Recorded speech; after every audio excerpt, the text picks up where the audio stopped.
ನೋಡಿ, ಒಂದ್ ನಿಮಿಷ. First of all CT. Ravi ಅವರಿಗೆ RSS ಅವರ ಇತಿಹಾಸ ಗೊತ್ತಿಲ್ಲ ಅನ್ಸುತ್ತೆ. ಸರ್ದಾರ್ ಪಟೇಲ್ ಅವರು, ನೆಹರು ಅವರು ಬ್ಯಾನ್ ಮಾಡಿದಾಗ ಹೋಗಿ ಕೈಕಾಲು ಬಿದ್ದಿದ್ದು ಅದೇ RSS ಅವರು. ಇಂದಿರಾ ಗಾಂಧಿ ಅವರು ಬ್ಯಾನ್ ಮಾಡಿದಾಗ ಉದ್ದುದ್ದ ಪ್ರಶಂಸೆ ಲೆಟರ್ಗಳು ಬರೆದಿದ್ದಾರೆ ಅವ್ರ ಸರ್ಸಂಚಾಲಕರು. ಓದಕ್ಕೆ ಕೇಳ್ರಿ ಅವರಿಗೆ ಇತಿಹಾಸ ಮೊದಲನೇದು. ಆಮೇಲೆ ರಿಜಿಸ್ಟ್ರೇಷನ್ ಮಾಡ್ಕೊಳ್ಳಿ ಅಂದ್ರೆ ಯಾಕಷ್ಟು ಭಯ ಅವರಿಗೆ? RSS ರಿಜಿಸ್ಟರ್ ಮಾಡ್ಕೊಳ್ಳಿ ಅಂದ್ರೆ ಇವ್ರು ಯಾಕೆ ಉತ್ತರ ಕೊಡ್ತಾ ಇದ್ದಾರೆ?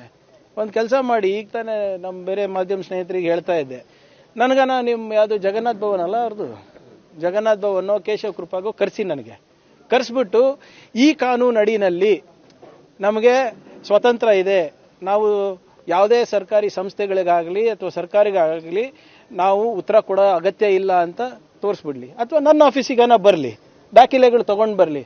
ನೋಡಿ ಸರ್, ಈ ಕಾನೂನು ಅಡಿನಲ್ಲಿ ನಮಗೆ ಯಾವುದೇ ನಮ್ಗೆ ಯಾವುದೇ ಸಂವಿಧಾನ ಲಾಗೂ ಆಗೋದಿಲ್ಲ, ನಮ್ಗೆ ಯಾವುದೇ ಕಾನೂನು ಲಾಗೂ ಆಗೋದಿಲ್ಲ ಅಂತ ನನ್ನ ಆಫೀಸಿಗನ ಬಂದು ಹೇಳಿ, ಇವ್ಯಾಲ್ಯೂಯೇಟ್ ಮಾಡ್ತೀನಿ. ತಪ್ಪಿದ್ರೆ ನಾನೇ ಕ್ಷಮೆ ಕೇಳ್ತೀನಿ, ಇಲ್ಲದ್ರೆ ಅವ್ರು ತಿದ್ಕೊಳಕ್ ಹೇಳಿ. Simple thing sir. ಯಾವ ದೇಶದಲ್ಲಿ ಒಬ್ಬ ಬೀದಿ ವ್ಯಾಪಾರ ರಿಜಿಸ್ಟರ್ ಆಗಬೇಕು, ಹೌದಾ ಇಲ್ಲ? ಬೀದಿ ವ್ಯಾಪಾರಿಗಳು ರಿಜಿಸ್ಟರ್ ಆಗಬೇಕು. ದೇವಸ್ಥಾನದಲ್ಲಿ ಎಷ್ಟು ದೇಣಿಗೆ ಬರ್ತಾ ಇದೆ ಅಂತ ದೇವರು ಲೆಕ್ಕ ಕೊಡಬೇಕು, ದೇವಸ್ಥಾನಗಳು ಲೆಕ್ಕ ಕೊಡಬೇಕು, ಜನರು ಲೆಕ್ಕ ಕೊಡಬೇಕು, ನೀವು IT ಲೆಕ್ಕ ಕೊಡಬೇಕು. ಇವ್ರು ಕೊಡಂಗಿಲ್ವಾ? ಏನಕ್ಕೆ?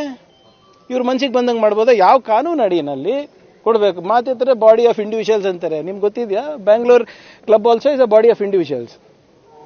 ಅಂದರೆ ನಾಳೆ ನೀವು ಹಂಗೆ ಮಾಡ್ಬೋದಾ? ಸೇಮ್ ಫಾರ್ಮ್ಯಾಟ್ನಲ್ಲಿ ನೀವು ನಾಳೆ ಒಂದು ಸಂಘಟನೆ ತೆಗೆದುಬಿಟ್ಟು ನೀವು ಹಿಂಗೆ ದೇಣಿಗೆ ಇಸ್ಕೊಳೋದಾಗಲಿ ಅಥವಾ ಕಾನೂನು ಉಲ್ಲಂಘನೆ ಮಾಡಿಬಿಟ್ಟು ಬೆಂಗಳೂರಿನಲ್ಲಿ ಪಥಸಂಚಲನ ಮಾಡೋದಾಗ್ಲಿ ಮಾಡ್ಬೋದಾ ಸರ್? ಆಯ್ತ್ರಿ, ಇವ್ರಿಗೆ ಗೊತ್ತಿಲ್ಲ ಇವ್ರ ಇತಿಹಾಸ ಹೆಂಗ್ ಈ ಹೇಡಿಗಳು ಬಂದು ಕೈಕಾಲು ಬೀಳ್ತಾರಂತ ಗೊತ್ತಿಲ್ಲ. ನಾನ್ ಬರ್ದಿರೋ ಇತಿಹಾಸ ಅಲ್ಲ, ಅವ್ರ ಆರ್ಗನೈಸರ್ ಪುಸ್ತಕ ಓದ್ಲಿ ಸರ್. ಅವ್ರ ಮ್ಯಾಗಝೀನ್ ಇದೆ ಆರ್ಗನೈಸರ್ ಅಂತ. ಹೋಗ್ಬಿಟ್ಟು ಯಾವ ರೀತಿ ಸರ್ದಾರ್ ಪಟೇಲ್ ಅವರಿಗೆ ಕೈಕಾಲು ಬಿದ್ದಿದ್ದಾರೆ, ವೀರ್ ಸಾವರ್ಕರ್ ಯಾವ ರೀತಿ ಪೆನ್ಷನ್ ತಗೊಂತಾ ಇದ್ರು ಸರ್, 60 ರೂಪಾಯಿ ಪೆನ್ಷನ್ ತಗೊಂತಾ ಇದ್ರು ವೀರ್ ಸಾವರ್ಕರ್ ಬ್ರಿಟಿಷರ ಹತ್ರ, ಗೊತ್ತಾ? ಇವ್ರ ಇತಿಹಾಸ ಅದು.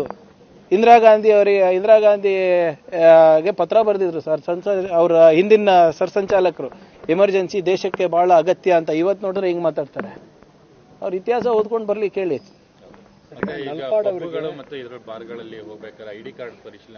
ನೋಡಿ, ಬಹಳಷ್ಟು ನಮಗೆ ದೂರುಗಳು ಬರ್ತಾ ಇದೆ ಪೋಷಕರಿಂದ. ಹಲವಾರು ಪಬ್ಗಳಿರ್ಬೋದು, ಬ್ರಿವರಿಗಳಿರ್ಬೋದು, ಬಾರ್ಗಳಿರ್ಬೋದು, ಇಲ್ಲಿ ಯಾರು ವಿದ್ಯಾರ್ಥಿಗಳು ಅಲ್ಲಿ ಮಾದಕ ವಸ್ತು ಇರ್ಬೋದು, ಸಿಗರೇಟ್ ಇರ್ಬೋದು ಅಥವಾ ಲಿಕರ್ ಕನ್ಸಂಪ್ಷನ್ ಮಾಡ್ತಾ ಇದ್ದಾರೆ ಅಂದ್ಬಿಟ್ಟು ಅದಕ್ಕೆ ನಿನ್ನೆ ಒಂದು ನೋಟಿಫಿಕೇಶನ್ ನಾವು ಸರ್ಕ್ಯುಲರ್ ಅನ್ನ ನಾವು ಹೊರಡಿಸಿದ್ದೇವೆ. ಯಾವುದೇ ವ್ಯಕ್ತಿಗೂ ಕೂಡ ನೀವು ಅಂದ್ರೆ ಸ್ಟೂಡೆಂಟ್ ಇರ್ಬೋದು, ಬಿಲೋ 21 ವರ್ಷಕ್ಕಿಂತ ಕಮ್ಮಿ ಯಾರನ್ನ ಇದ್ರು ಐಡಿಗಳು ಚೆಕ್ ಮಾಡ್ಬಿಟ್ಟು ಬಿಡಬೇಕು ಅಂತ. ಯಾಕಂದ್ರೆ ಇದು ನಮ್ಮ ಯುವಕರ ಭವಿಷ್ಯದ ಪ್ರಶ್ನೆ ಆಗಿದೆ. The ಓನಸ್ is on the establishment.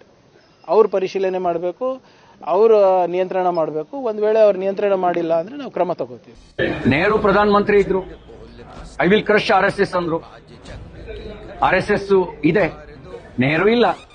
Indira Gandhi ತುರ್ತು ಪರಿಸ್ಥಿತಿ ಹೇರಿ ಸರ್ವಾಧಿಕಾರಿಯಾಗಿ ಮೆರೆದ್ರು, ಸಂಘವನ್ನು ಬ್ಯಾನ್ ಮಾಡಿದ್ರು.